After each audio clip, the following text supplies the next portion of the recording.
시청자 여러분 안녕하십니까? 한 주간 주요 이슈를 분석하는 토요일 랭킹쇼 유승진입니다. 이번 주 채널A 홈페이지에서 가장 많이 본 뉴스의 키워드 8개를 드렸습니다. 한번 볼까요? 서울대병원 교수들이 무기한 휴진을 중단하기로 했습니다. 서울대병원 교수들은 지난 17일부터 중증 응급 환자를 제외하고 휴진을 해왔는데 계속될 경우 환자 피해가 우려된다는 이유에서 비상대책위원회는 이 같은 결정을 내렸다고 밝혔습니다. SK 측이 노소영 관장이 운영하는 아트센터 나비를 상대로 낸 퇴거 소송에서 법원이 SK 측 손을 들어줬습니다. 노 관장 측은 해도 너무한다며 항소 여부를 검토하겠다는 입장입니다. 그럼 토요일 랭킹쇼가 뽑은 오늘의 첫 번째 한 랭킹으로 갑니다. 바로 전당대회입니다. 오는 7, 8월 국민의힘과 민주당이 새 당대표를 선출하기 위한 전당대회를 치릅니다. 당장 한 달 앞으로 다가온 국민의힘 전당대회, 나경원, 윤상현, 원희룡, 한동훈 등 굵직한 여권 인사들이 뛰어들면서 판이 커지고 있습니다. 전당대회를 앞두고 줄 세우고 또 줄 서는 이런 정치 정말 타파하고 싶습니다. 모두들 하나로 가는 통합의 정치를 해야 될 텐데 당 중앙을 폭파시킬 정도의 절절한 심정으로 당을 전면적으로 재창조하고 창조적 파괴를 해야 지금까지 제대로 된 반성, 성찰 없었습니다. 가장 무도한 야당 지도부를 상대해야 되는 그런 상황이기 때문에 정말 한마음 한뜻으로 똘똘 뭉치고 모두가 하나 되는 그러한 여당을 만들어 나가는 게 정치다. 저는 공공선을 위해서 이 정치라는 무대에서 나라와 시민을 위해 살기로 결심했습니다. 저는 제가 한 약속을 지키겠습니다. 스튜디오에는 이종근 시사평론가, 박상수 국민의힘 인천 서구갑 당협위원장, 조기현 더불어민주당 법률위 부위원장, 그리고 김수민 시사평론가 나오셨습니다. 안녕하십니까?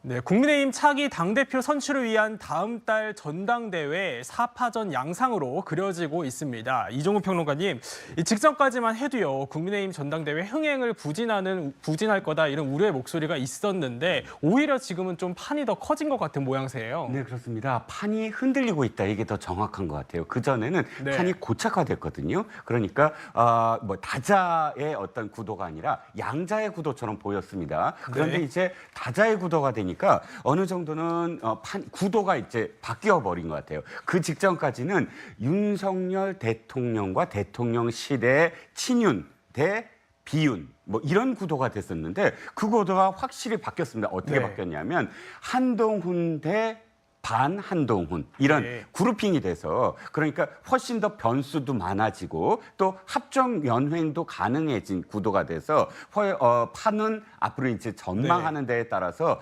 상당히 여러 가지 어떤 분석과 전망이 나올 수가 있는 판으로 바뀌었다고 할 수가 있겠습니다. 네, 합종 연행까지 가능한 구조다라고 말씀을 해주셨는데 각 당권 주자들은 한 명 한 명씩 살펴보고요.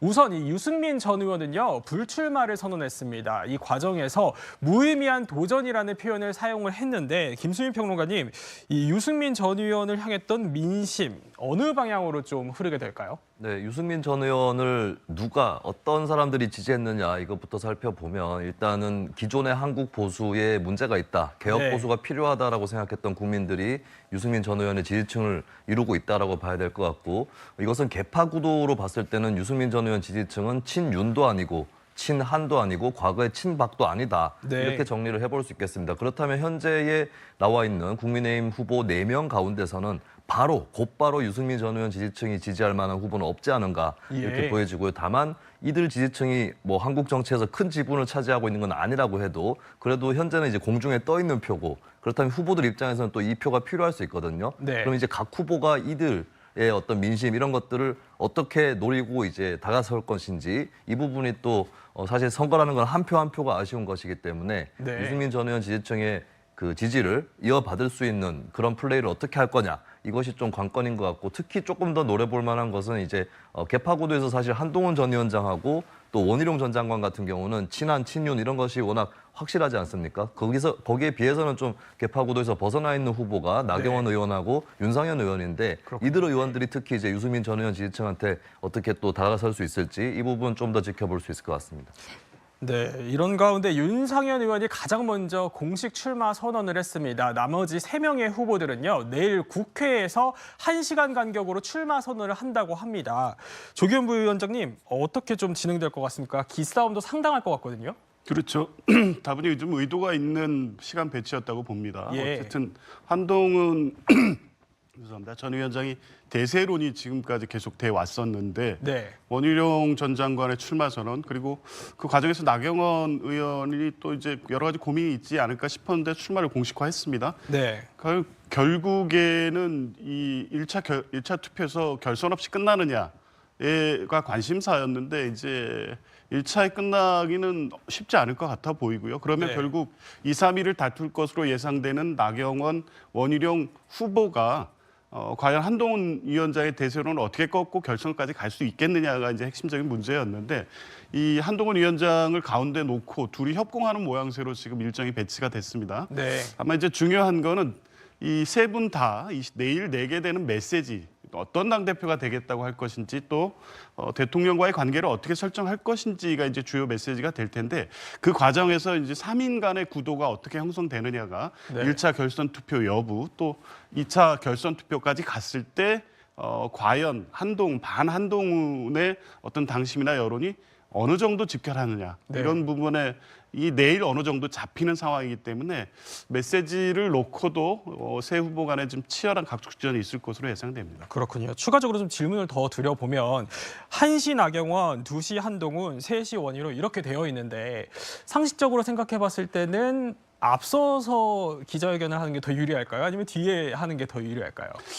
통상은 이제 맨 마지막에 하려고 했겠죠. 한동훈 위원장도 예. 제가 얘기를 들어보니까 다른 후보들이 이제 적어도 오늘까지 쭉 한 다음에 마지막에 본인이 이제 출마 선언을 하는 걸로 일정을 일요일 2시로 잡았던 것 같은데 예. 생각했던 의도대로 안 된 거죠. 근데 그런가요? 예. 이미 당일날 세 분이 다 하기 때문에 그 당일 메시지로서 그 비교 우위가 평가되는 거 있어서 누가 뭐 순서에 따라서 유불리를 나누기는 어려울 것 같고요. 네. 얼마나 지금 당이나 민심이 원하는 메시지를 누가 내느냐.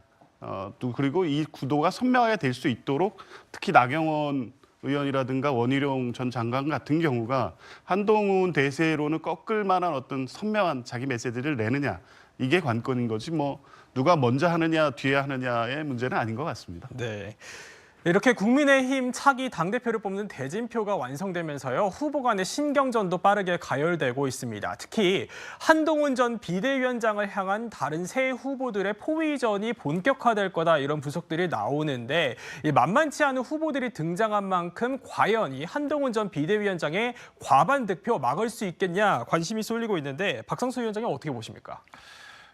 이제 나경원 후보가 사실 어찌 보면 친윤의 대표 후보일 것으로 많이들 예상하지 않았습니까? 그러다가 갑자기 이제 원희룡 후보가 등장을 하게 된 건데 이게 좀 재밌는 현상이 나타난 게 있어요. 그러니까 나경원 후보가 친윤의 대표 주자일 것 같을 때 네. 이철규 의원을 중심으로 해서 약간 철진한 색깔론이 등장을 했었거든요. 근데 막상 원희룡 후보가 출마를 하고 나서 이철규 의원이 전당대회에 대해서는 더 이상 이야기하고 싶지 않다라는 이야기를 네. 어제 의원총회에서 인터뷰하는 것을 제가 봤습니다. 예. 그러니까 아마 이게 지금 보면은 나경원 후보 한 명만으로는 결선 투표에 갈 수 없다라는 생각에 원희룡 후보가 투입된 것인지 네. 아니면 진짜 원희룡 후보가 그냥 진짜 자연 발생적으로 들어온 것인지 이 부분이 앞으로 TV 토론 등을 통해서 네. 명확하게 드러날 것이라고 생각을 합니다. 그러니까 예를 들어 2위와 3위 후보가 1위 후보를 합동으로 공격하는 모양새가 초반에는 분명히 나올 것 같습니다.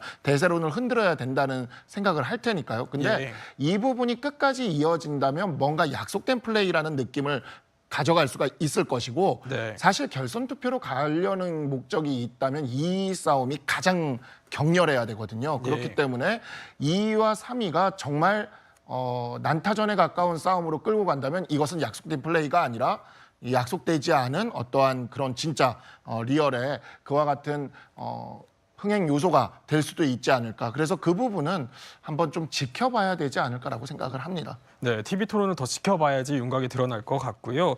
이런 가운데 이상민 전 의원은요. 오히려 한동훈 전 비대위원장에게 좋은 환경이 만들어지는 것 아닌가 이런 관측을 내놓기도 했습니다. 이종훈 평론가님, 네. 이 사파전에 따른 유불리 어떻게 좀 전망이 됩니까? 일단 이상민 전 의원의 논리는 이거예요. 그러니까 예. 원희룡, 나경원 이 두 후보가 이미지가 중첩된다는 거예요. 어떤 이미지? 그러니까 한동훈 전 비대위원장의 대세론에 맞서서 보다 대통령실과 당이 네.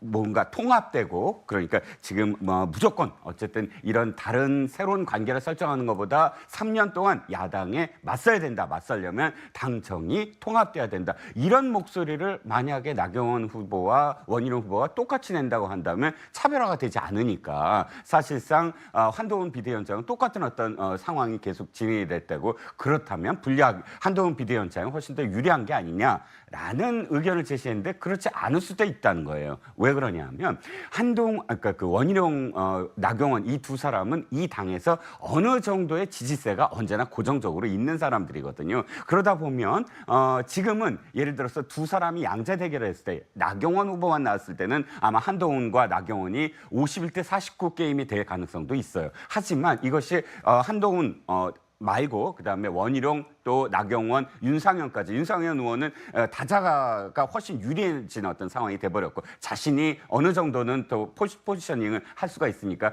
그러다 보면 51대 49 게임에서 지금 40대 30대 30 내지는 40대 20대 20대 10 이런 게임이 될 수가 있거든요. 즉 한동훈 비대위원장을 제외한 나머지 세 사람을 합쳤을 때 거의 비등하거나 넘어서는 그런 상황이 된다면 아까 박 변호사도 말씀하셨지만 혹시나 결선 투표까지도 갈 수 있다. 네. 지금 이게 결선 투표로 가기 위한 그런 구도의 흔들림으로 봤을 때는 한동훈 비대위원장이 좀 더 긴장해야 될 그런 구도일 수도 있다는 겁니다. 네, 쉽지 않은 게임이 될 거다라는 평가를 주신 건데 국민의힘이 이렇게 빠르게 전당대회 국면으로 전환을 하는 가운데요.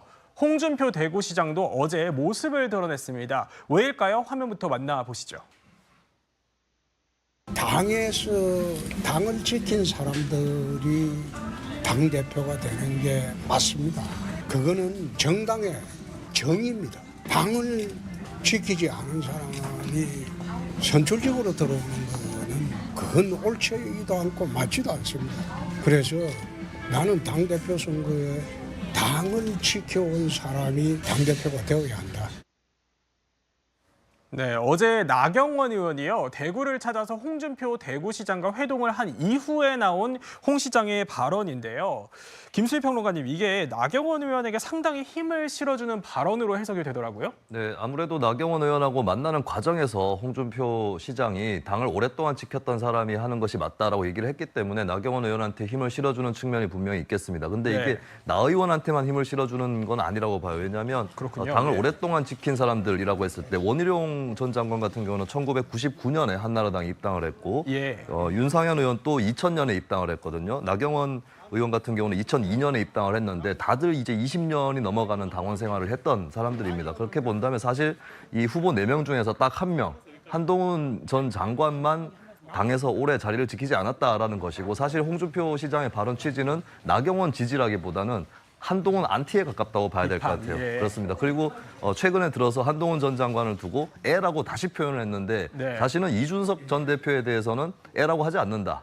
예. 왜? 그러면 왜 한동훈 전 장관이 이준석 대표보다 나이도 많은데 왜 애라고 부르느냐? 정치적으로 미숙하기 때문이다라고 또 독설을 했거든요. 그렇군요. 이걸 예. 봤을 때는 이제 물론 이제 현직 단체장 신분이기 때문에 선거에 깊게 개입은 하지 않는다고 해도 이번 전당대회 중간중간에 홍준표 시장이 한동훈 이제 전당대회 후보가 되죠. 한동훈 전 위원장에 대해서 굉장히 날선 비판들을 몇 번 이제 고비고비마다 날리지 않을까. 그 예고탄이 지금 쏘아 올려진 것 같습니다.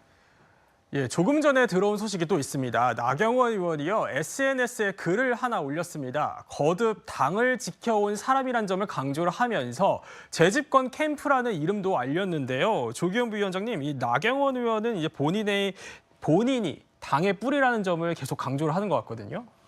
그렇죠. 차기 당대표는 어쨌든 총선 패배 이후에 국민의힘 내부를 수습하고 보수의 혁신을 통해서 재집권 가능한 정당으로 만들 대표가 누구냐. 예. 이걸 가지고 이제 당원과 20% 국민 지지층을 설득하는 이 전당대회가 될 텐데요. 적어도 당심에 있어서는 나경원 의원에 대한 고정적 지지층은 어느 정도 있다고 봅니다. 2021년 전당대회에서 보면 유준석 그 대표가 대표로 당선이 됐지만 네. 당심에서는 나경원 의원이 앞섰습니다. 그리고 2023년 전당대회에서도 상당히 이 팽팽한 이 경쟁률을 보이고 있었는데 결국 연판장 사태를 통해서 끌어내려온 거거든요. 예. 그렇다 보니까 당내 당원들 사이에서는 어느 정도 나경원 의원에 좀 빚을 진 게 있다 이런 심리가 분명히 있을 것이고 그런 부분을 가장 자극하기 좋은 어떤 메시지가 당을 지켜온 사람 오랫동안 당을 위해 일해온 사람 뭐 이런 메시지가 당연할 것이라고 보여지고요. 이제 그런 면에서 보면 한동훈 위원장과 각을 세우기에도 뭐 가장 좋은 메시지인 거죠. 이제 그런 측면이 있긴 한데 어쨌든 그럼에도 불구하고 나경원 이 의원 같은 경우에 메시지의 선명성 부분은 다소 약해 보입니다. 이번 전당대회에서는 어찌됐든 뭐 대통령과의 관계 네. 설정 문제가 가장 중요한 거 아니겠습니까? 그래서 구도를 분류할 때도 누구는 친윤, 비윤, 반윤 예. 뭐 이렇게 이 설정을 했고 한동훈 위원장을 반윤, 대통령과 각을 세우는 가장 이 왼쪽에 두고 이 전당대회 구도가 형성이 돼 있는데 이 부분에 있어서 나경원 의원은 친국민이라는 이 모호한 표현을 씁니다. 물론 이 중도라든가 당의 어떤 대통령과의 관계 설정 이런 부분을 좀 뭐 선명하게 하는 것이 도움이 안 된다는 판단인 것 같은데 이제 그렇게 했을 경우에 과연 확실하게 본인을 지지할 당내 지지층을 어떻게 설정하고 있는지가 드러나지 않는다는 측면에서 보면 21년이나 23년의 전당대회처럼 어느 정도 당내 확실하게 쥐고 있는 지지 세력이 지금 있다고 볼 수 있는지 과연 그게 1차 투표에서 결선까지 가는 정도의 의미 있는 득표율을 보일 수 있지는 지금은 알 수가 없거든요. 그래서 예. 지금 나와 있는 여론조사만을 갖고 안정적인 메시지만을 해서 간다고 한들 과연 유의미한 2위 정도로 해서 결선에 당대표가 갈 수 있겠느냐. 그런 측면에서 보면 현재까지 나와 있는 메시지만으로는 다소 추상적이고 약하다. 또 경쟁력을 가질 수 있는 선명한 메시지가 필요한 게 아닌가 이런 생각이 들었습니다. 네. 많은 분들이 기억을 하실 텐데요. 이 친윤계가 나경원 의원의 전당대회 출마를 막아섰던 이른바 연판장 사건, 나경원 의원은요 이번 국면에서도 또 한 번 꺼내 들었습니다. 전당대회라든지 이런 게 되면 늘 줄 세우고 줄 서고 대통령실 팔거나 또는 제2의 연판장 같은 사건이 있어서는 안 된다고 생각을 합니다. 지금 진행하는 그런 형국이 이거 제2의 연판장 아니야? 이런 생각이 들게 해서는 안 된다고 생각을 하고요. 제2의 연판장 사퇴는 안 된다. 이종우 평론가님, 이 나경원 의원의 메시지는 명확해 보여요. 그런데 이 발언이요, 원희룡 전 장관을 겨냥한 거다. 이런 해석도 있더라고요. 네, 그렇습니다. 이제 연판장 사태를 한마디로 정의하면 예. 인위적으로 끌어내려진 사건, 뭐 이렇게 표현할 수가 있겠습니다. 지난번에 그러니까 전당대회에 나오려다가 김기현 후보를 옹립하려는 어떤 그 세력에 의해서 끌어내려졌다. 그 서사 때문에 어느 정도는 이번에 나경원 전 대표가 상당히 동정표 같은 것들이 모여졌던 어떤 초기의 상황이거든요. 그러니까 나경원 전 대표 같은 경우는 그것을 다시 좀 더 다시 불씨를 살려보자. 내가 네. 그랬던 사람이다라는 걸 언급한 것도 있고 또 이번에 원희룡 전 장관의 전격 등판이 사실 제가 전격이라고 얘기했지만 진짜 깜짝 등판이었던 것 같아요. 왜냐하면 원희룡 전 장관의 측근들도 원 장관이 이번에 이렇게 등판하리라고 생각지 못한 사람도 있을 정도거든요. 그렇군요. 그렇다면 이렇게 전격적으로 한 것이 어떤 지난번에 연판장처럼 어떤 음모론 아니냐. 그러니까 나경원이라는 후보를 끌어내리거나 혹은 견제하기 위한 인위적인 어떤 움직임 아니냐. 이렇게 연상시킴으로써 원희룡 전 장관의 그런 포지션을 조금 더 뭐랄까요. 친윤 쪽으로 좀 더 몰아붙이고 자기는 비윤과 일부 친윤을 함께 이렇게 가져가겠다라는 구도로 이런 발언을 한 게 아닌가 싶습니다. 네, 원희룡 전 장관 얘기를 조금 더 해보죠. 원희룡 전 장관은요, 어제 국회를 찾았는데 어떤 이야기를 내놨는지 한번 들어보시죠. 모두가 하나 되는 그러한 여당을 만들어 나가는 게 정치다. 자칫 싸우다가 망하는 결과가 올 수 있다.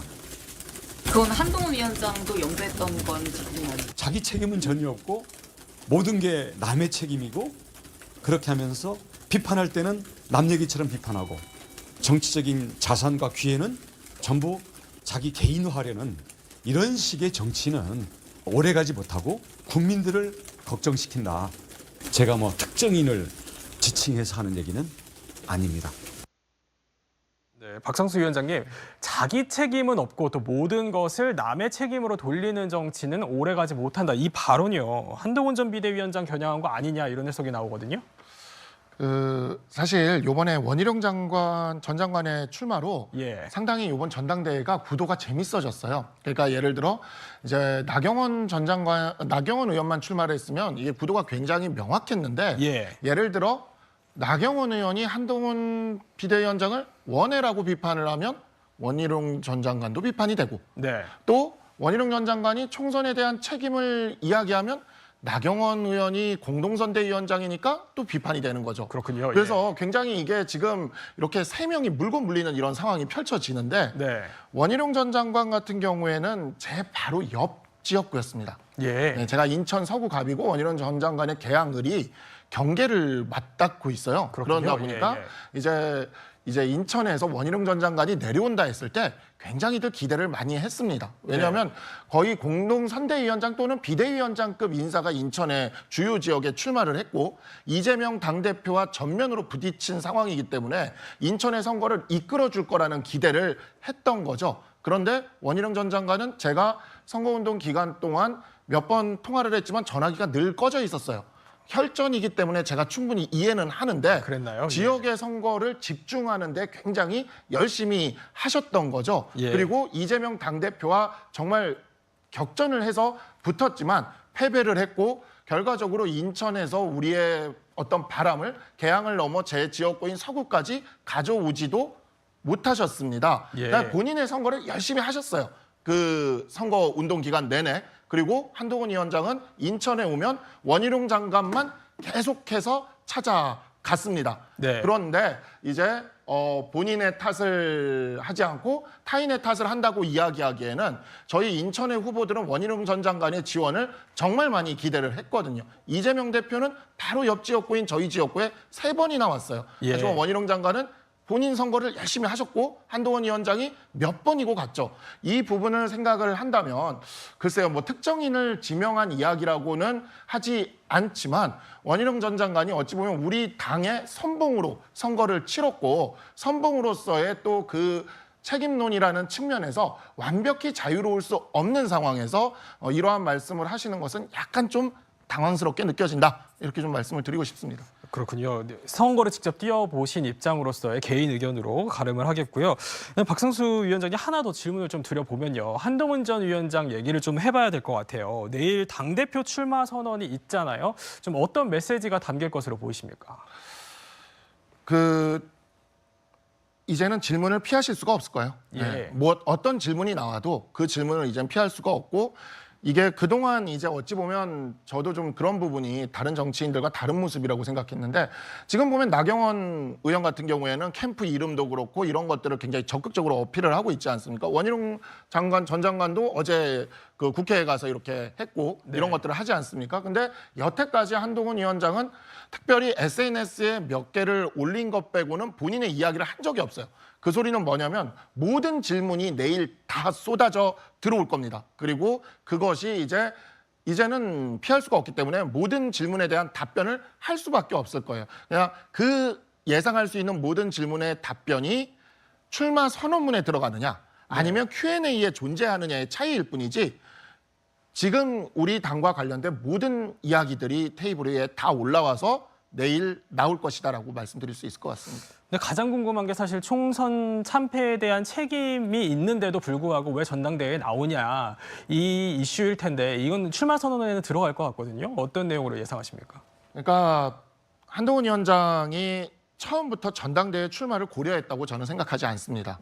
저도 이제 선거 끝나고 4월 달부터도 연락을 취하고 그랬지만 처음에는 그러한 부분에 대해서는 이야기하지 않았어요. 그러니까 전당대회에 출마하게끔 이렇게 불려 올려진 상황이라는 게 존재했고 또 우리 당의 모습이 지난 4월부터 생각을 해보면 지금까지 선거 패배 이후에 국민들한테 어떠한 감동도 주지 못했습니다. 네. 당장 총선 백서 논쟁만 해도 그렇고 그 이후에도 수없이 많은 그 변화된 모습을 보여주질 못했죠. 그런 것들이 모여서 결국에는 한동훈 위원장에 대한 압도적 지지, 1차에서 끝날 것 같은 그런 압도적 지지가 드러났고 그러한 부름에 응했다라는 지점들이 아마 포함될 것이라고 저는 생각을 하고요. 그리고 또한 총선에 있어서 비대위원장으로서 본인이 가지고 있는 책임 그에 대해서는 회피하지 않을 겁니다. 그건 네. 분명히 물러나는 그날도 분명히 이야기를 했어요. 그리고 이제는 좀 쉬면서 긴 텀에서 무언가를 할지를 논의를 했지 네. 정말 이렇게 전당대회에 나오는 거는 원희룡 장관만큼이나 주변 사람들 입장에서는 깜짝 놀랄 일이긴 했습니다. 예, 그렇군요. 그런데요, 다른 주자들과 달리 한동훈 전 위원장에게는 10만에 육박하는 팬덤이 있죠. 벌써부터요, 한동훈 전 비대위원장의 선거 캠프 앞에는 화환이 즐비하다고 하는데요. 김수민 평론가님, 여기에 중학생 지지자 화환도 화제가 되더라고요. 네, 화환을 보니까 화환 리본에 울산 중삼이라고 써 있고 예. 그리고 한동훈 전 위원장을 삼촌이라고 부른 이렇게 화환이 또 도착을 했습니다. 뭐 중학생이 보낼 수 있다고 보여지고 사실 뭐 중학생도 정치에 관심을 가지려고 하면 요즘에 미디어도 또 발달을 했기 때문에 그렇죠. 어느 정도 예. 알 수 있는 거고 뭐 사실 저도 중학생 때 응원하고 싶은 정치인이 있었습니다. 아, 그러셨나요? 그렇기 때문에 예. 중학생이 이런 메시지를 보내는 것 자체는 뭐 특별한 일은 아니다. 뭐 있을 수 있는 일이다라고 보여지고요. 근데 이런 걸 보면서 참 저는 정치권이 큰 의무를 지고 있다는 생각을 합니다. 최근에 이제 팬덤 정치에 대해서 많은 문제점들이 지적이 되고 있는데 네. 특히 이제 지도자에 대해서 이 사람은 아무 문제도 없고 어떤 비판도 받아서는 안 된다라고 하는 그런 문화들이 많이 만연해 있잖아요. 저는 이런 팬덤 자체가 문제는 아닌데 팬덤을 건강한 정당 정치랄까 그리고 정책에 대한 관심 이런 쪽으로 이어가게 만드는 것이 정치인들의 임무라고 봅니다. 네. 그럼 이런 화환만 받았고 이제 그것을 어떤 인기의 증표로 자랑하기에 앞서서 좀 고민들이 앞서야 된다. 이런 팬덤들을 어떻게 이제 정치에 더 건강한 참여로 이끌어낼 거냐. 이런 부분들 최근에 이제 민주당과 국민의힘이 공히 얘기했던 지구당 부활 이런 문제도 이제 그런 팬덤을 정당 정치로 건강하게 끌어들일 수 있는 그런 장치일 수 있거든요. 네. 그런 부분들에 대한 좀 고민들이 깊어졌으면 좋겠습니다. 네, 이번 국민의힘 전당대회를 유심히 지켜볼 또 한 명이 있죠. 바로 윤 대통령이 아닐까 싶습니다. 저희 채널A 취재에 따르면요. 윤 대통령은 주변에 전당대회에 다들 많이 출마하는 게 좋겠다 이런 말을 한 것으로 전해집니다. 이걸 두고 여러 해석이 나오고 있는데요. 조기현 부위원장님, 이게 한동훈 전 위원장을 견제하려는 속내 아니냐 이런 해석도 있어요. 어떻게 보십니까? 다분히 그렇게 보입니다. 그러니까 네. 이 대통령이 이렇게 말씀하셨다면 앞에 한 문장이 빠진 것 같은데요. 나와 함께 할 후보들. 네. 이 필요한 거죠. 지금까지 한동훈 위원장이 대세론이 지금까지 계속돼 왔고 또 그 과정에서 실제 최고위원 라인업까지 이 런닝메이터까지 계속 거론됐고 실제 박정은 의원이 출마 선언을 했고 네. 장동혁 의원도 지금 유력시 되고 있습니다. 이렇게 하는 이유가 과거에 이 국민의힘 당규상의 지도부 붕괴 사항을 막기 위해서 한동훈 위원장이 이렇게 가고 있다는 게 다 지금 뭐 분석하고 있는 내용 아닙니까? 그렇게 봤을 그에 비해서 사실은 친윤 후보를 자처하거나 그렇게 할 수 있는 분들의 출마 선언이나 하마평 아직 적극적으로 나오지는 않고 있는 상황입니다. 한동훈 위원장과 대통령의 신뢰관계를 고려했을 때 대통령으로서는 이런 부분을 우려 안 할 수가 없는 거죠. 그러니까 네. 한동훈 위원장이 실제 당 대표가 되는 상황을 가정했을 때는 한동훈 위원장을 견제할 지도부를 만들어야 되는데 지금과 같이 한동훈 위원장 중심으로 전당대회가 흘러가서 한동훈 위원장이 당대표가 되고 한동훈 위원장과 함께하는 최고위원들이 다수가 당선이 돼서 지도부를 구성할 경우에 윤석열 대통령으로서는 상당히 곤혹스러운 상황이 만들어질 수도 있다는 우려를 안 할 수가 없는 상황이고요. 그렇다 보니까 아마 이제 적극적으로 좀 출마해달라. 나와 함께하고 한동훈 위원장을 견제할 뭐 후보들 이런 네. 분들한테 이 말씀 메시지를 간접적으로 전하는 것 같아요. 이제 그럼에도 불구하고 아직 적극적으로 소위 말하는 친윤이라고 누구나 봐도 알 수 있는 이런 분들이 출마 선언을 하지가 않고 있는 상황 이런 부분 때문에 직간접적으로 대통령 또 대통령실 주변에서는 이제 어떻게 한동훈 지도부가 구성이 될 것을 가정했을 때 이를 견제할 만한 지도부를 만들 것이냐에 대한 고민 또 이렇게 그 뒤에서 출마를 종용하거나 하는 정치적 행위들은 아마 후보 등록 시점까지 계속될 것으로 보입니다. 시청자 여러분 안녕하십니까? 뉴스 현장 시작합니다. 국민의힘 전당대회 후보 등록이 이틀 앞으로 다가왔습니다. 내일은 나경원 의원과 한동훈 전 비상대책위원장, 원희룡 전 국토교통부 장관이 잇따라 출마 선언에 나서는데요. 정치부 연결해서 자세히 알아보죠. 이채림 기자, 당권 주자들 오늘 일정 있습니까? 네, 출마 선언을 하루 앞둔 오늘 나경원 의원은 충북, 충주와 경북, 구미, 상주 등을 잇따라 방문하며 당원들을 만납니다. 나 의원은 출마 선언에 앞서 당원과 국민에게 먼저 인사를 드리고 싶었다며 어제 홍준표 대구시장과 이철우 경북지사와의 회동에서는 당을 오래 지켜온 사람이 대표를 해야 한다는 격려를 들었다고 했습니다. 한 전 위원장과 원 전 장관은 오늘 별다른 외부 일정 없이 내일 출마 선언 준비를 하고 있습니다. 한 전 위원장은 출마 선언문에 당의 개혁 방안과 함께 청년과 중도, 수도권의 지지를 되찾자는 내용을 고민하고 있는 것으로 알려졌습니다. 또 해병대원 특검법 등 현안과 관련한 질문에도 입장을 정리하고 있습니다. 가장 늦게 출마 의사를 밝힌 원 전 장관은 캠프 구성에 박차를 가하고 있습니다. 원 전 장관은 출마 선언에서 본인이 건강한 단정관계를 만들 적임자라는 점과 의원과 지자체장, 내각 등을 고루 경험해본 경륜을 강조할 전망입니다. 내일 기자회견은 국회에서 나경원 의원과 한동훈 전 위원장, 원희룡 전 장관이 1시간 간격으로 할 예정입니다. 어제 출마 선언을 마친 윤상현 의원은 서울 용산에 차려진 순직훈련병 분향소를 조문합니다. 국민의힘 전당대회가 한동훈, 나경원, 원희룡, 윤상현 4자 구도로 확정됐습니다. 어대한, 그러니까 어차피 대표는 한동훈이다 이런 분위기로 후보가 많지 않을 거란 예상과 달리 중량감 있는 후보들이 잇따라 출사표를 던지면서 흥행에 청신호가 켜졌다 이런 분석이 나오고 있는데 어떻게 보십니까? 그렇죠. 당초에는 이제 한동훈 전 위원장의 어떤 일방 독축 뭐 이런 걸로 많은 예상이 있지 않았습니까? 그런데 이제 나경원 의원이 여기 이제 뭐 제동을 걸고 마지막에는 이제 원희룡 전 국토교통부 장관이 이제 출마를 선언하면서 이른바 윤심 논란도 불거졌습니다. 그러다 보니까 이제 한동훈 전 위원장의 독주가 제동이 걸리는 것 아니냐 이러면서 이제 흥미를 배가시키는 요소가 됐기 때문에 네. 아마 별 관심이 없는 정도의 그 어떤 분위기에서 갑작스럽게 상당한 그 정치권의 이슈가 되는 그런 현상을 초래했다고 봅니다. 알겠습니다. 네, 내일 오후 당대표 선거 출마를 공식 발표하는 한동훈 전 위원장이 출마 선언문을 또 직접 쓸 것으로 알려졌습니다. 첫 메시지, 여기에 일단 어떤 게 담겨야 한다고 생각을 하십니까? 일단은 총선 패배에 대한 자신의 입장을 먼저 밝혀야 되겠죠. 총선 패배에 자신의 책임이 어느 정도 있다는 것을 인정을 해줘야 국민의힘 지지자들도 또 중도층들도 돌아올 수 있는 가능성도 있고 그다음에는 당 개혁에 대한 이야기가 반드시 나와야 되겠죠. 특히 지금 원외 당협위원장이 굉장히 많습니다. 160명 가까이 되는데 원외 당협위원장들이 이번 전당대회에서 차지하는 어떤 비중이 굉장히 크다고 보거든요. 저는.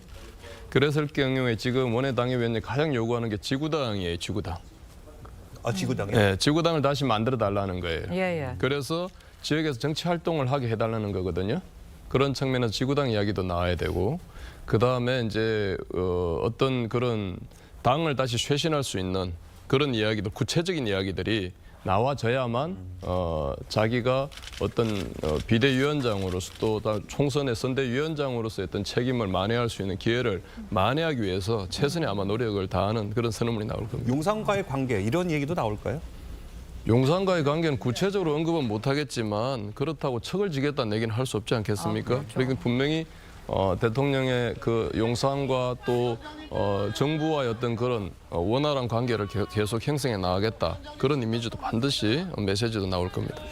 알겠습니다. 한 전 위원장은 과거에도 출마를 암시하는 발언들을 했었는데요. 함께 듣고 오시죠. 4월 10일 이후에 제 인생이 좀 꼬이지 않겠습니까? 스트라이크 존을 넓혀놔야 한다고 생각합니다. 저는 여러분을 위해서 총선 이후에도 제 역할을 다할 겁니다. 쉽지 않은 길이겠지만 국민만 바라보면 그 길이 보일 거라 생각합니다. 저는 제가 한 약속을 지키겠습니다. 총선 이후에도 제 역할을 다하겠다는 한 전 위원장, 그 약속을 지키려는 듯 내일 오후 2시에 출마 선언을 합니다. 자, 이 일정이 발표되니까 나경원 후보는 또 1시간 먼저 하겠다. 원희룡 후보는 1시간 뒤에 하겠다. 이게 마치 뭐 릴레이 하듯이 지금 이렇게 순서가 정해졌는데 어떻게 생각하십니까? 제가 봤을 때 네. 국민의힘의 지금 당권 경쟁 구도는 1강, 2중, 1약으로 보여지거든요. 그렇기 때문에 예. 아무래도 1강인 한동훈 전 비대위원장이 출마 선언을 할 때 앞뒤로 이렇게 윤상현 의원이나 아니면 나경원 의원이 같이 출마 선언을 하게 되면 같이 연동되어서 회자가 돼서 관심과 주목을 받을 수 있는 전략이 있을 거로 보고 있고요. 이제 한동훈 전 비대위원장 같은 경우는 어쨌든 여의도 사투리 안 쓰겠다고 하셨기 때문에 저는 이번에 당권 출마를 할 때 선언을 할 때부터 좀 색다른 방식으로 하지 않을까? 좀 기대를 했었어요. 예. 그런데 저는 그냥 보통의 주자들이 하듯이 국회에서 출마 선언을 한다고 하길래 무슨 뜻인지 좀 이해가 잘 안 가는데 어쨌든 간에 새로운 뉴노멀인 것 같아요. 보통의 선거에 참패한 수장은 어느 정도 반성과 숙고의 시간을 가져야 되는데 한동훈 전 비대위원장 같은 경우는 내가 더 잘해보겠다라는 어떤 새로운 슬로건을 내밀고 왔는데 결국 저는 그 보수 지지층들은 한동훈 전 비대위원장한테 이걸 요구할 것 같아요. 안정감. 그러니까 지금 현재 국민의힘이 총선 참패 이후에 안정감이 부족한 것 같아요. 그러니까 여당으로서 야당과의 어떤 견제에 있어서 무력한 모습, 그리고 안에서는 당권을 두고 조금 혼란스러운 모습, 그리고 대통령과의 관계, 이런 것들이 한동훈 전 비대위원장이 당대표가 되면 더 커지는 것은 아닌가라는 불안감이 있기 때문에 저는 한동훈 전 비대위원장이 이 숙제를 푸는 것이 당권으로 가는 지름길일 것이다, 이렇게 보고 있습니다. 자, 안정감이 필요하다 이렇게 말씀해 주셨는데 레이스 초반부터 유력 주자들 간의 신경전도 고조되고 있습니다. 원희룡 전 장관은 이 당정 일체를 강조하며 메시지를 내놨는데요. 직접 듣고 오시죠. 당에 대해서 무한 책임이라는 동지의식을 가진 분들이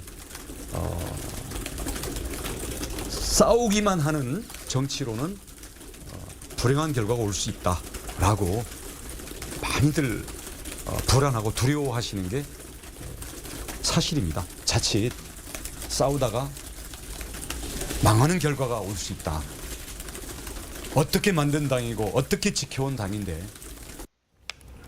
방금 부위원장님이 안정감도 얘기하셨잖아요. 지금 원 전 장관은 싸우기만 하는 정치로는 불행한 결과가 올 수 있다, 이런 말을 했고 캠프도 좀 통합형으로 꾸릴 것이다 좀 알렸거든요. 한동훈 전 위원장을 어떻게 보면 좀 노린 거 아닌가, 이런 지적도 나와요. 맞습니다. 아무래도 당정 관계에 있어서 본인은 좀 윤석열 대통령실과 안정적인 관계를 구축할 수 있다. 한동훈 전 위원장이 되면 아무래도 좀 갈등이 생기지 않겠냐. 그렇게 되면 싸우기만 하다가 당을 망칠 수 있다. 이 메시지를 내고 싶은 것 같은데요. 예. 민주당에서 말하고 싶은 것은 좀 싸워야 되는 것 아니냐라는 말씀을 드리고 싶습니다. 지금 사실 뭐 잘 되고 있을 때는 계속 뭐 갈등을 만들어내고 뭐 싸우기 위한 싸움을 하면 잘못된 것이지만 뭔가 잘못되고 있을 때, 국정 운영 방향이 잘못되고 있을 때 그거에 대해서 지적하고 비판하고 또 싸우면서 새로운 방향을 찾아가는 거는 정치의 본연 아닙니까? 그것들을 너무 안 하고 있다. 지금 국민의힘이 해야 되는 건 싸움입니다. 대통령실과도 국정 운영 방향에 대해서 싸우고 또 국회로 들어와서 상임위에 들어와서 법안에 대해서 민주당과 싸우면서 협의안을 만들어가는 게 지금 국민의힘이 해야 되는 역할인데 지금 전 원희룡 전 장관이 지금 방향을 잘못 잡고 있다고 생각합니다. 네, 원 전 장관은 어제 국회를 찾아서 의원들에게 지지를 호소하기도 했습니다. 그 모습도 함께 보고 오시죠.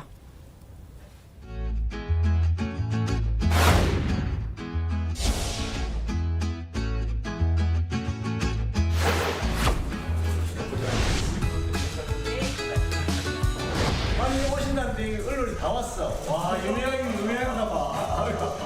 먼저 안 알리고 왔는데. 아이고 반갑습니다. 이런 일이 한 번도 없어.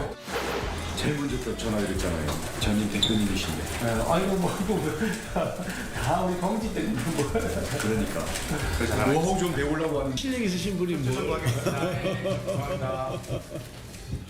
자, 지금 뭐 보신 것처럼 명함을 돌리면서 지지를 호소하는 모습 어떻게 보셨나요? 이런 게 실제로 좀 도움이 될까요?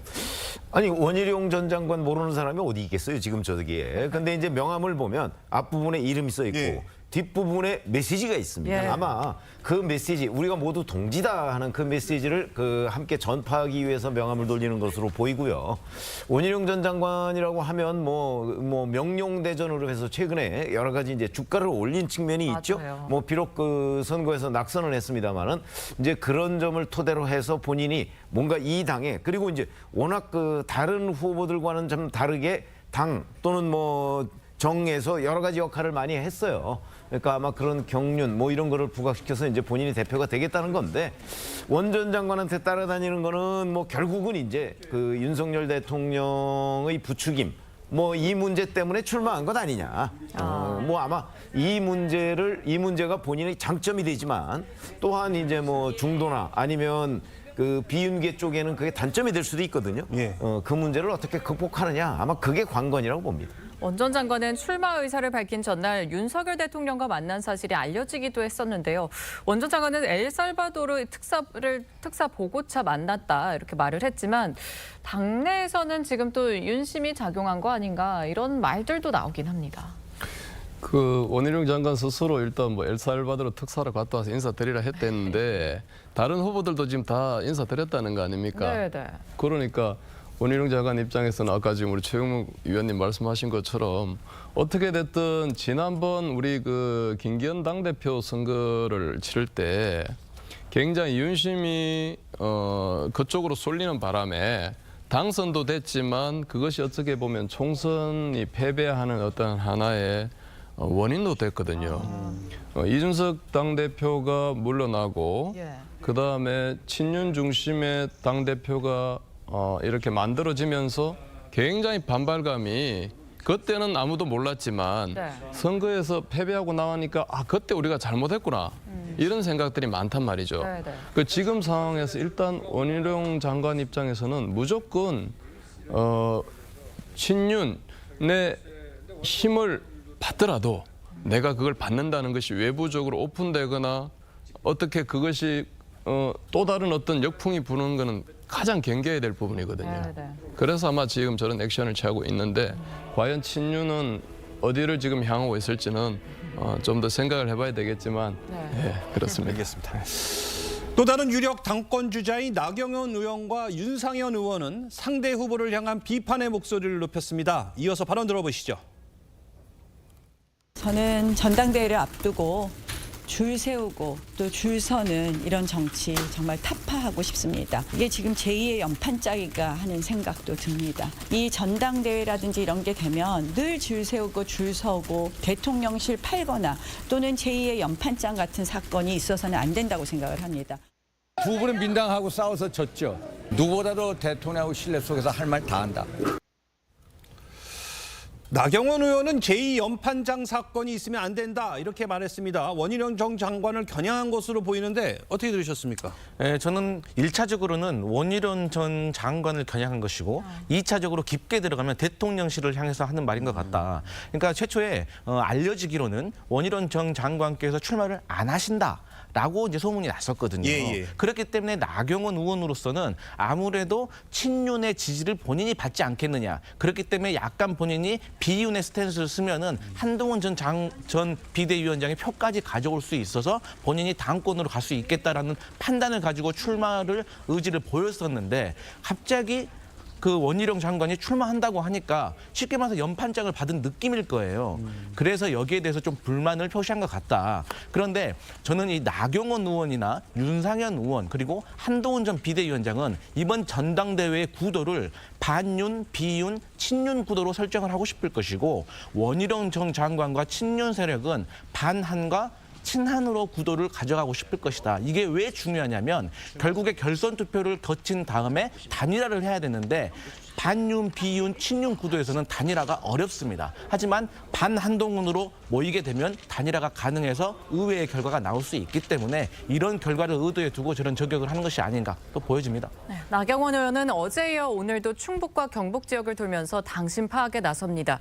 전대 출마를 앞두고 TK 공략에 나선 걸까요? 나 의원의 이런 좀 행보들 굉장히 바쁜 것 같은데 좀 어떻게 아시다시피 국민의힘 당원 중에는 대략 한 40% 정도가 대구 경북 출신이거든요. 출신이거든요. 예, 예. 워낙 많아요. 네. 이제 뭐 수도권에도 이제 대구 경북 출신들이 와서 실제 국민의힘 당원을 하는 경우가 많기 때문에 네, 네. 대구 경북이 이제 결국은 국민의힘의 본산이다, 본진이다, 뭐 이렇게 얘기를 할 수가 있거든요. 그러니까 대구 경북의 광역자치단체장들한테 이제 나경원 의원이 뭐 원래 잘 아는 관계니까 저런 식으로 이제 일종의 그 선거운동 뭐 이런 걸 하고 있는 건데 글쎄 그게 얼마나 큰 효과가 있을까? 뭐 본인은 이제 당 지킨 사람이 대표가 돼야 된다 그러는데 예를 들어서 아마 다른 후보가 찾아가도 또 격려성 그 발언을 할 가능성이 대단히 높거든요. 네, 네. 그런 점에서 본다면 저것만 가지고서 뭐 홍준표 대구시장이나 이철우 경북지사가 나경원 의원을 지원한다고 그 보기는 어려울 것 같고 네. 결국은 이제 그 저런 것들이 본격적으로 이제 대표 경선을 위한 선거 운동이 시작되는구나. 뭐 그런 징표로 보입니다. 네, 근데 오늘 SNS에 또 글을 올리셨어요. 캠프 이름을 재집권 캠프라고 정했다 이러면서 소개를 하기도 했는데 어떻게 보셨습니까, 이건? 글쎄요, 그렇게 와닿지는 않는 것 같은데요. 네, 지금 네. 나경원 의원이 가장 좀 스탠스가 좀 어정쩡한 부분이 있습니다. 왜냐하면은 뭐 비윤이라고 하기에도 좀 한동훈 전 위원장 그 스탠스가 있고 또 그렇다고 친윤은 본인이 거부했고 그러면서 원희룡 전 장관이 나오게 되면서 친윤 스탠스도 원희룡 전 장관이 확고하게 자리매김했기 때문에 나경원 의원은 지금 스탠스가 좀 애매한 상황이기 때문에 이런 캠프 이름이라든지 메시지라든지 뭐 대야 관계라든지 민주당과의 이 여소야대 관계를 어떻게 풀어갈 것인지 저는 그래도 그 나경원 의원이 경력이 길기 때문에 네. 그 경륜을 좀 장점으로 부각시키기 위해서는 민주당과의 관계를 어떻게 해결할 것인가 그거에 대해서 좀 해법을 내놓는 그런 방식으로 차별화를 꾀하는 것이 유일한 방법이 아닐까라고 생각하고 있습니다. 자, 그래서일까요? 어제 나 의원은요. 어제 홍준표 대구시장과 또 이철우 경북도지사를 잇따라 만났습니다. 나 의원은 홍 시장이 당을 지킨 사람이 당대표가 돼야 한다. 그러면서 자신에게 힘을 실어줬다. 이렇게 주장을 했었는데 이 부분은 또 어떻게 해석을 하실 거며 또 과연 이렇게 이 두 분을 만난 게 선거에 좀 도움이 될까요? 당연히 도움이 되죠. 왜냐하면 뭐 최근에 나왔다시피 또 경북하고 대구도 하나로 행정을 통합하겠다는 그런 발표도 했고 네네. 아까 우리 최 의원님 말씀하신 것처럼 이 국민의힘의 그 전통 지지층이 전부 대구 경북에 다 쏠려 있거든요. 네. 그런데 대구 경북 지사나 시장이 저렇게 손잡아주고 응원해 주는 것은 굉장히 지금 도움이 되는 행보라고 저는 보고 있고요. 네네. 다만 뭐 지금 이 워딩은 당을 오랫동안 지킨 사람이 당대표가 된다는 얘기는 딱 보면 구도는 뭐 윤상현 의원이나 원희룡 장관 다 당을 오래 지킨 사람들이잖아요. 예. 그럼 결국 한동훈 장관에게 맞서는 사람으로 자기를 홍 지사나 이철우 홍 시장이나 이철우 지사가 응원해 줬다. 자기는 한해 맞설 수 있는 후보다. 이걸 강조하고 싶어서 저 워딩을 쓰지 않았을까 그렇게 보여집니다. 네. 알겠습니다. 자, 5선 윤상현 의원도 어제 지역구인 인천 용현시장에서 출사표를 냈습니다. 앞서 들으신 대로 이기는 정당을 만들겠다면서 자, 민주당과 싸워서 진 인물이다. 이러면서 한 전 위원장과 또 이 원 장관 모두를 직격했어요. 그러니까요. 앞서 말씀드렸지만 한동훈 전 비대위원장은 어쨌든 선거에서 졌잖아요. 예. 물론 그 패배의 이유가 한동훈 전 비대위원장에 다 있는 건 아니지만 어쨌든 없다고는 말할 수가 없기 때문에 그래서 이제 윤상현 의원이 그렇게 공격을 하는 것 같고요. 그런데 저는 그런 것 같아요. 제가 윤상현 의원이라면 네. 한동훈 전 비대위원장이 당 대표로서 당을 혁신하고 또 민주당이라는 거대 야당을 어떻게 상대할 수 있는지 그 방법론에 대해서 저는 구체적으로 물어볼 것 같아요. 그러니까 지금 국민의힘이 가장 눈앞에 처한 난관이 원구성 아니겠어요? 근데 한동훈 전 비대위원장은 이 국회의 어떤 교섭이라든가 협상이라든가 이걸 안 해봤기 때문에 문외할 겁니다. 또 정책적인 능력을 봐도 총선 시절을 돌이켜보면 김포시 서울 편입이라는 조금 의외요. 또 뚱딴진 같은 정책을 제안을 했었거든요. 그래서 이러한 것들을 저는 윤상현 의원이 잘 풀어내는 것이 본인에게 득점 포인트가 될 것 같다 이렇게 보여집니다. 한동훈 전 위원장이 윤 대통령의 격려를 공개하면서 또 친윤계 의원들에게도 지지를 요청한 것으로 알려졌습니다. 자, 이 반윤 색채를 드러내기 위한 시도다. 이런 해석이 나오는데 이건 어떻게 보십니까? 그렇죠. 지금 한동훈 전 위원장한테 쏠리고 있는 일반의 관심은 결국 용산 대통령실과의 관계를 어떻게 유지할 것이냐. 우리가 총선 때 윤한 갈등이라는 게 뭐 1라운드, 2라운드 뭐 이렇게 그 논평을 했었습니다. 맞아요. 자, 그런데 아직도 그 윤한 갈등의 그 프레임에서 벗어나지 못하고 있거든요. 그러니까 그 부분을 가장 그 중시하고 있기 때문에 아마 초반 판세를 나는 윤석열 대통령과 갈등을 이어가지 않을 것이다라는 메시지를 주로 내는 쪽으로, 그래서 이제 약간 화합형 메시지를 내는 쪽으로 아마 방향을 잡은 것이 아닌가 싶은데, 사실은 객관적인 사실이 굉장히 중요하죠. 그래서 지난번에 이제 뭐 그 윤석열 대통령한테 이제 대표 출마를 보고했다 이렇게 얘기를 했는데, 그때 받은 격려가 한동훈 전 위원장한테만 하는 격려냐 아니면 일반적인 격려냐 뭐 하는 그런 것부터 여러 가지가 이제 관심의 대상이 되고 있는데, 제가 보기에는 그냥 일반적인 격려로 보이거든요. 그렇기 때문에 아마 한동훈 전 위원장이 윤 대통령과의 관계를 어떻게 가져갈 것이냐 이거에 따라서 상당한 표들이 이렇게 막 덩어리로 움직일 가능성이 대단히 높아요. 그래서 아마 내일도 한동훈 전 위원장은 이 문제에 집중해서 본인이 설명을 해야지, 만약에 거기서 그냥 뭐 이 구체적인 내용 없이 그 보통의 정치인들이 구사하듯이 그냥 대략 넘어가는 식으로 하게 되면 아마 한동훈 전 위원장의 출마의 명분 뭐 이런 것들이 상당히 퇴색하지 않을까, 저는 그렇게 봅니다. 네, 지금 원희룡, 나경원, 윤상현 등 많은 중진 주자들이 나서거든요. 이렇게 되면 또 표가 분산이 돼서 한동훈 전 위원장이 1차에서 과반을 하기 쉽지 않다, 이런 또 관측도 나오는데 이건 어떻게 전망하십니까? 사실 과반을 넘길까 넘기지 못할까 상당히 좀 저도 판단이 어려워요. 그렇지만 지금 팬덤이 형성된 건 맞거든요. 아줌마 부대들도 있고, 그 한동훈 장관 그냥 서명 하나 받아달라고 저한테도 얘기하시는 분들도 많거든요. 그러니까 그런 분들이 지금 단단하게 구축이 돼 있어요.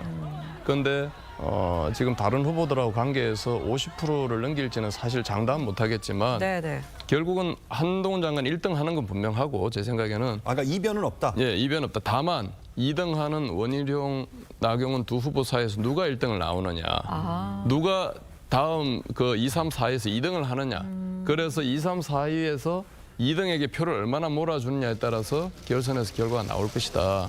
결국은 아까 말씀하신 것처럼 한 장관이 용산과의 관계도 잘 설정하고, 선거에 대한 패배에 대한 해법도 내놓고, 당에 대한 쇄신도 내놓고, 그렇다면 무난하게 또 대표가 될 수도 있는 구도가 되지 않을까, 그렇게 생각합니다. 알겠습니다. 다음 주제로 가보도록 하겠습니다.